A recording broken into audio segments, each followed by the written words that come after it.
ದೇಹ ಬಾಯಿ ತೆರೀತಿದೆ, ಮನಸ್ಸು ಮಾತನಾಡದೆ ಮೂಕನಾಗಿದ್ದೇನೆ ಎಂದು ಒತ್ತಿ ಒತ್ತಿ ಹೇಳ್ತಿದೆ.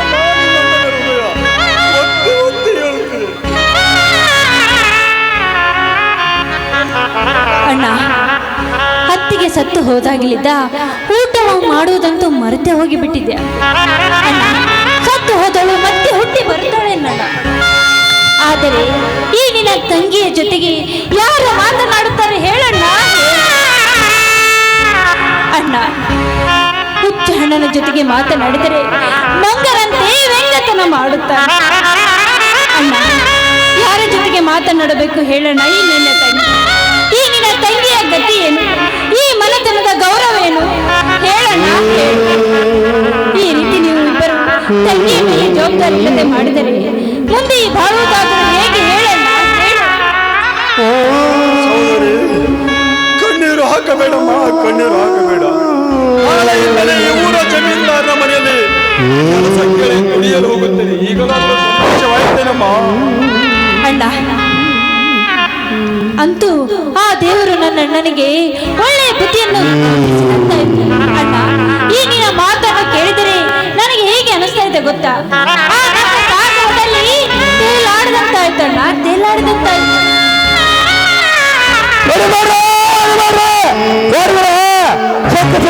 ಕೊಡುತ್ತಾನ ಆರಾಧನ ಆರ್ತಾನ ಅಂತ ಹೇಳ್ತಿರಂಡು ಹೊಡಿಬಾರು ಯಪ್ಪ, ಹೊಡಿಬಾರು ಹೊಡಿಬಾರು ಯಪ್ಪ, ಹೊಡಿಬಾರಪ್ಪ, ಹೊಲಪ್ಪ ಹೊಲಪ್ಪ ಬಂದ ಇನ್ನೊಬ್ಬ ಹುಚ್ಚ. ಏನಾಯ್ತಣ್ಣ? ಯಾಕೆ ಈ ರೀತಿ ಕಿರ್ಚಾಡುತ್ತಿರುವೆ? ಅಲ್ಲಣ್ಣ, ಈ ರೀತಿ ಕಿರ್ಚಾಡುತ್ತಿರುವೆಲ್ಲ ಏನಾಯ್ತು ಹೇಳು. ಯಾರಿದ್ದಾರೆ? ಹೇಗಿದ್ದಾರೆ ಅಣ್ಣ? ಏನಾಯ್ತು ಹೇಳು. ಯಾಕೋ ಯಾಕೋ ಇಲ್ಲಿ ಕಾಣ್ತಿರ್ಲಿವೆ ಇವರಿಂದ ಜಮೀನ್ದಾರು. ಅಲ್ಲೋಡನೆ ಅಲ್ಲಿ ನಮ್ಮ ಮನೆ ಮೇಲೆ ಮೇಲೆ ಕುಂತವ್ರೆ, ಕಲ್ಲೆಸಿತವ್ರೆ, ಆರೋತವ್ರೆ, ಹೊಡಿದವ್ರೆ. ಯಾಕೋ ಯಾಕೋ ಹೋಗ್ತಿರು? ಹೊಡಿರೋ ಹೊಡಿರೋ, ರಕ್ತ ಹೊಡಿರೋ ಹೊಡಿರೋ ಹೊಡಿರೋ.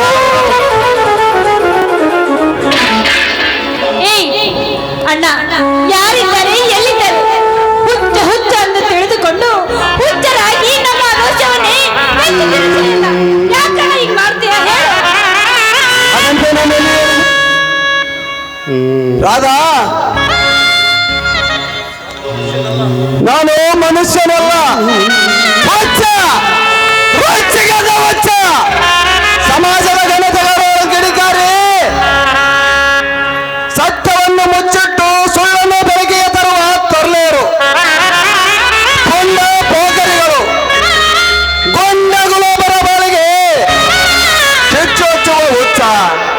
ರಾಧಾ, ಈ ನಾಟಕದ ನಾಂದಿ ಸಮಾಪ್ತಿಯಾಗಬೇಕಾದರೆ ಈ ಹುಚ್ಚನಿಂದ ಕಿಚ್ಚು ಹಚ್ಚಿ, ಹುಚ್ಚ ಹಚ್ಚಿದ ಕಿಚ್ಚು ಎಂದು ರೊಚ್ಚಿಗೇಳಬೇಕು ಸಮಾಜ.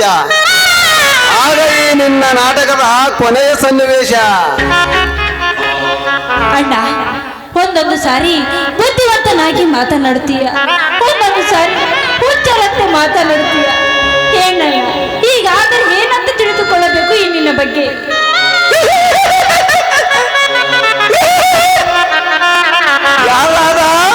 ಯಾರು ಬುದ್ಧಿವಂತರು? ನೀವು ಬುದ್ಧಿವಂತರು, ನಾನು ಹುಚ್ಚ, ರೊಚ್ಚಿಗೆದ್ದು ಹುಚ್ಚ. ಸಮಾಜದ ಘನತೆಗಾರರ ಮುಚ್ಚಿಟ್ಟು ಸತ್ಯವನ್ನು ಮುಚ್ಚಿಟ್ಟವರವರೆಗೆ ಕೆಚ್ಚು ಹಚ್ಚುವ ಹುಚ್ಚ. ಹುಚ್ಚ ಹುಚ್ಚ ಹುಚ್ಚ. ಅಯ್ಯೋ ಅಣ್ಣ, ಮೈ ತುಂಬ ರಕ್ತವನ್ನು ಹಚ್ಚಿಕೊಂಡು ಈ ರೀತಿ ಹೇಳದೆ ಕೇಳದೆ ಹೋಗೇ ಬಿಟ್ಟ. ಆದರೆ ಮಂದಿಗೆ ಎಷ್ಟು ಹೇಳಣ್ಣ ಬುದ್ಧಿ ಅಂತ ಹೇಳೋದು. ಅವನು ಕಲ್ಲು ಹೊಡೆದರೂ ಹೊಡಿಸಿಕೊಳ್ಳುತ್ತಾನೆ, ರಕ್ತ ಬಂದರೂ ಹಾಗೆ ಹೊರಿಸಿಕೊಳ್ಳುತ್ತಾನೆ. ಈ ರೀತಿ ತಿರುಗಾಡಿದರೆ ಏನು ಮಾಡುವಣ್ಣ? ವಿಧಿಯೇ, ಕೊನೆಗೂ ನನ್ನ ಕೈ ಮೇಲಾಯಿತೆ. ಹಾಲಿನಂತರವೇ ನನ್ನ ಸಂಸಾರದಲ್ಲಿ ಹುಳಿ ಹಿಂಡಲು ಬಲು ಜಾಣನಲ್ಲವೇ ನೀನು, ಬಲು ಜಾಣನಲ್ಲವೇ? ಛೇ ಛೇ ಛೇ, ಆಗಲ್ಲ. ನಿನ್ನ ಆಟವೇ ಬಲು ವಿಚಿತ್ರವಾದ ನೋಟ. ಅಲ್ಲ ಅಲ್ಲ ಪರದಾಟ. ಒಬ್ಬ ಸಹೋದರ ಹುಚ್ಚ. ಅವನೇಕೆ ಹುಚ್ಚ? ಅದರ ಅರ್ಥವೇ ನನಗೆ ತಿಳಿಯದಂತಾಯ್ತಲ್ಲ ದೇವ, ಅದರ ಅರ್ಥವೇ ನನಗೆ ತಿಳಿಯದಂತಾಯ್ತಲ್ಲ. ಅಣ್ಣ, ಹಾಗೆಲ್ಲ ಯೋಚಿಸಿ ಮಾಡುವುದನ್ನು ಬಿಟ್ಟು ಬಿಡೋಣ. ಆ ಬ್ರಹ್ಮ ಬರೆದ ಬರವೇ ನಮ್ಮ ಬದುಕಾಗಿರಬೇಕಾದ್ರೆ ಬಾರದು, ಒಪ್ಪದು, ಒಪ್ಪದು, ತಪ್ಪದು. ಹೀಗಿರಬೇಕಾದ್ರೆ ಹಣೆ ಬರಕ್ಕೆ ಹೊಣೆ ಯಾರು ಅಂತ ಹೇಳುತ್ತಿದ್ದಾರೆ ಈಗಿರುತ್ತೆ. ಅಣ್ಣ, ನಾವು ಇದೇ ರೀತಿ ವಿಚಾರ ಮಾಡುತ್ತಾ ವಿಚಾರ ಸಾಗರದಲ್ಲಿ ಮುಳುಗಿ ಹೋದರೆ ಮುಂದಿನ ನಮ್ಮ ಬಾಳನ್ನು ಹೊಂಬಾಳನ್ನು ಅಗಿಸಬೇಕಣ್ಣ. ಅಣ್ಣ ಬಾಣ ತುಂಬಾ ಹೊಟ್ಟೆ ಹಸಿದಿದೆ, ಊಟ ಮಾಡುವಂತೆ. ನಿಜವಿದೆಯಮ್ಮ, ನಿನ್ನ ಮಾತು ನಿಜವಿದೆ. ಆದರೆ ನಿನ್ನ ಅತ್ತಿಗೆ ಒಂದೊಂದು ನೆನಪು ನನ್ನ ಮನಸ್ಸಿನಲ್ಲಿ ಹೂವಿನ ವನವಾಗಿ, ಉಸಿರಿನ ವನವಾಗಿದೆ ನನ್ನ ಮನಸ್ಸಿನ ಅಂತರ. ಅದೇ ಚಿಂತೆಯಲ್ಲಿ ನನ್ನ ತಮ್ಮ ಶಿವರಾಜನನ್ನು ಅರ್ಥ ಮಾಡಿಕೊಳ್ಳಿಲ್ಲ ನಿನ್ನ ರವಿ. ಅಣ್ಣ, ಸೊಸೆ ಸತ್ತರೆ ಸೋಬಾನ, ಮಗ ಸತ್ತರೆ ಮನೆ ಹಾಳು ಅಂತ ಅಷ್ಟಕ್ಕೆ ಇಷ್ಟೊಂದು ವಿಚಾರ ಮಾಡ್ತಿದ್ದೆಲ್ಲ ಅಣ್ಣ. ಮತ್ತೊಂದು ಅತ್ತಿಗೆಂದು ತಂದು ನಿನಗೆ ಮದುವೆ ಮಾಡುತ್ತೇನೆ ನೋಡಣ್ಣ. ಈ ನಿನ್ನ ಮುಖದಲ್ಲಿ ಒಂದು ನಗೆಯನ್ನು ಬೀರಿ ಸಂತೋಷದಿಂದ ನಗೋಣ. ಅದನ್ನು ನೋಡಿ ಹುಚ್ಚನಾಗಿರುವ ಅಣ್ಣ ಸಚ್ಚಾಗುತ್ತಾನೆ. ನೀನು ಬುದ್ಧಿವಂತನಾಗಿರುವೆ. ರಾಧಾ, ನನಗಾವ ಹೆಂಡತಿ ಬೇಡಮ್ಮ, ನನಗಾವ ಹೆಂಡತಿ ಬೇಡ. ಮೊದಲು ನನ್ನ ತಮ್ಮ ಶಿವರಾಜ ಗುಣಮುಖಬೇಕು. ಆ ಜಮೀನ್ದಾರನ ಕೊಲೆಯಾಗಬೇಕು. ಅದೇ ನನ್ನ ಆಶಯಮ್ಮ, ಅದೇ ನನ್ನ ಆಶಯ. ಅಣ್ಣ, ನೀನು ಅವನ ಬಗ್ಗೆ ಯೋಚನೆ ಮಾಡುವುದು ಬೇಕಾಗಿಲ್ಲಣ್ಣ. ಶಿವಣ್ಣನನ್ನು ನೋಡಿದರೆ ಅವನು ಹುಚ್ಚನಲ್ಲ ಅಂತ ಅನಿಸುತ್ತದೆ. ಆದರೆ ಯಾರೇ ಕಲ್ಲು ತಗೊಂಡು ಹೊಡೆದರೂ ಒಡಿಸಿಕೊಳ್ಳುತ್ತಾನೆ, ರಕ್ತ ಸೋರಿಸಿದರೂ ಸೋರಿಸಿಕೊಂಡು ಹೋಗುತ್ತಾನಣ್ಣ, ಹೋಗುತ್ತಾನೆ. ಅಂದರೆ ಶಿವರಾಜ ಹುಚ್ಚಲ್ಲಂತೀಯನಮ್ಮ? ಅಣ್ಣ, ನಾನೊಂದು ಮಾತು ಹೇಳುತ್ತೇನೆ, ಅದನ್ನು ಯಾರ ಮುಂದೆನೂ ಹೇಳುವುದಿಲ್ಲಂತ. ಈ ಹೇಳಿದರೆ ನಿನ್ನ ತಾಯಿ ಮೇಲೆ ಆಣೆ ಆಗುತ್ತದೆ. ಹೇಳಮ್ಮ, ಯಾರ ಮುಂದೆ ಹೇಳುವುದಿಲ್ಲ, ನನ್ನ ತಮ್ಮನ ಶಪಥ. ಏನು? ಹಾಗಾದ್ರೆ ಬಾಣ, ಈ ವಿಷಯ ಕಿವಿಯಲ್ಲಿ ಹೇಳುತ್ತೇನೆ. ಈಗ ವಿಷಯ. ಇದುವರೆಗೆ ನಿನ್ನ ಅತ್ತಿಗೆಯ ಚಿಂತೆಯಲ್ಲಿ ಕುಳಿತ ನಿನ್ನ ಅಣ್ಣನಿಗೆ ಹೊಟ್ಟೆ ತುಂಬಿದಂತಾಯ್ತಮ್ಮ, ಹೊಟ್ಟೆ ತುಂಬಿದಂತಾಯಿತು. ನಡಿಯಮ್ಮ, ಹಸಿವಾಗಿದೆ. ನಿನ್ನ ಅಣ್ಣನಿಗೆ ಏನಾದರೂ ಸ್ವಲ್ಪ ಸಿಹಿ ಏನಾದರೂ ಮಾಡಿದೆಯೇ? ಇದೇನಣ್ಣ, ಇಷ್ಟೊಂದು ಆಕ್ರೋಶದಿಂದ ಇದ್ದ ನೀನು ಒಮ್ಮೆಲೆ ಆಕ್ರೋಶ ಬೇರಿ ನಸು ನಗೆ ಬೇರಿದೆಯಲ್ಲಣ್ಣ, ಅಂಥದ್ದೇನಾಯ್ತಣ್ಣ ಇಂಥ ನಗು? ಹೌದಮ್ಮ, ಹೌದು, ನಿನ್ನ ಮಾತು ಹೌದು. ರಣ ಹೇಡಿಯಾಗಿ 100 ವರ್ಷ ಬಾಳುವಂತ ರಣಧೀರನಾಗಿ 3 ವರ್ಷ ಬದುಕಿ ಬಾಳಿದರೆ ಮನುಷ್ಯನಿಗೆ ಶಾಂತಿ ಆಗೋದು. ಇನ್ನು ಮುಂದೆ ನಿನ್ನ ಅತ್ತಿಗೆ ಚಿಂತೆ ಮರೆತು ಧರ್ಮಕ್ಕೆ ದಾಸರಾಗಿ ಕರ್ಮಕ್ಕೆ ಕತ್ತರಿ ಹಾಕುವ ನಡಿಯಮ್ಮ, ಹೋಗೋಣ. ಹೋಗುವ ಮುಂಚೆ ನಿನ್ನ ಬಾಯಿಯಿಂದ ಏನಾದರೂ ಬಾಣ, ಅತ್ತಿಗೆಯನ್ನು ಮರೆತು ಸಂತೋಷದಿಂದ ಇರುತ್ತೇನೆಂದೆಲ್ಲ, ಅದಕ್ಕಾಗಿ ನಾನು ಸಂತೋಷದಿಂದ ನಿನ್ನ ಜೊತೆಗೆ ಹಾಡುತ್ತೇನೆ. ಆಯ್ತು? ಆಯ್ತಮ್ಮ.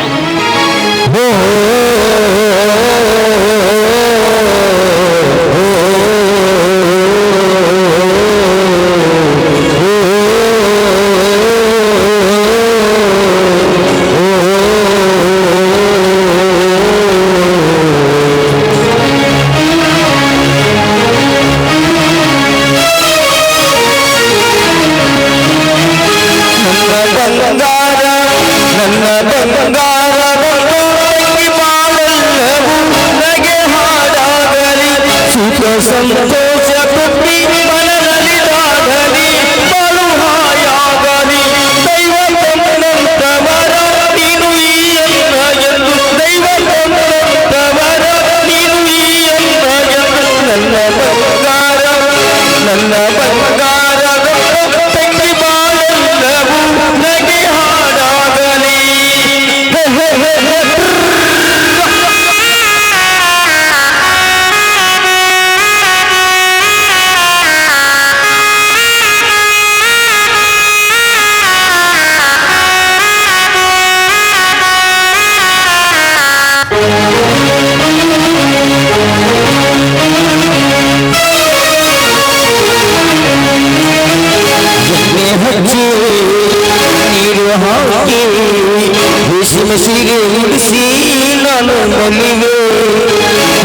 ಹಚ್ಚಿ ಅಕ್ಷತೆ ಹಾಕಿ ಹೂವ ಬಿಡಿಸಿ ನಿನಗೆ ಮೈಯ ನಡೆವೆ ತಂಗಿ ನನ್ನ ಶ್ರೀಗಂಧದ ಮಚ್ಚಕ ಮಲಗಿಸುವೆ ಜುಗುಲ ಹಾಡಿ ಪಕ್ಕಕ್ಕೆ ಕುಳಿತು ಗಾಳಿ ಬೀಸುವೆ ನಿನಗೆ ಗಾಳಿ ಬೀಸುವೆ ನನ್ನ ಬಂಗಾರದ ತಂಗಿ ಬಾಳೆಲ್ಲವೂ ನಗೆ ಹಾಡಾಗಲಿ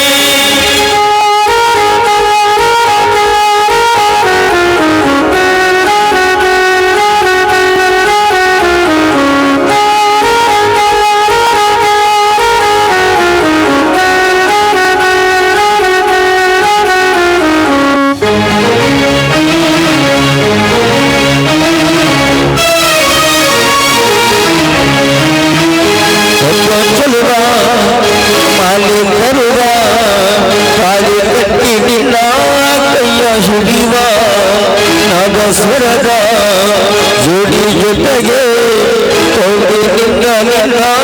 ಬೀಳು ಕೊಡುವೆ ನೀನು ನಡೆಯುವ ದಾರಿಗೆ ನಾನು ಹೂವನ್ನು ಹಾಸುವೆನು ಸಾರೋದಲ್ಲಿ ಬಲೆಗೆ ಮಾಡಿ ಹರಿಸುತ್ತ ಹಾಡುವೆನು ಕಣ್ಮರಿಸುತ್ತ ಹಾಡುವೆನು ನನ್ನ ಬಂಗಾರ ತಂಗಿ ಬಾಳೆಲ್ಲವೂ ನಗೆ ಹಾಡಾಗಲಿ ಸುಖ ಸಂತೋಷ ತುಂಬಿ ಮನದಲ್ಲಿ ದಾಡಲಿ ಬಾಳು ಹಾಯಾಗಲಿ ಲಾ ಲಾ ಲಾ ಲಾ ಲಾ ಲಾ ಲಾ ಲಾ ಲಾ ಲಾ ಲಾ ಲಾ ಬಾಣ ಇಬ್ಬರು ಸೇರಿ ಊಟ ಮಾಡೋಣ. ಆಯ್ತಮ್ಮ ಇಂಥ ಸಿಹಿಯಲ್ಲಿ ಊಟ ಮಾಡೋಣ ನೋಡಿ.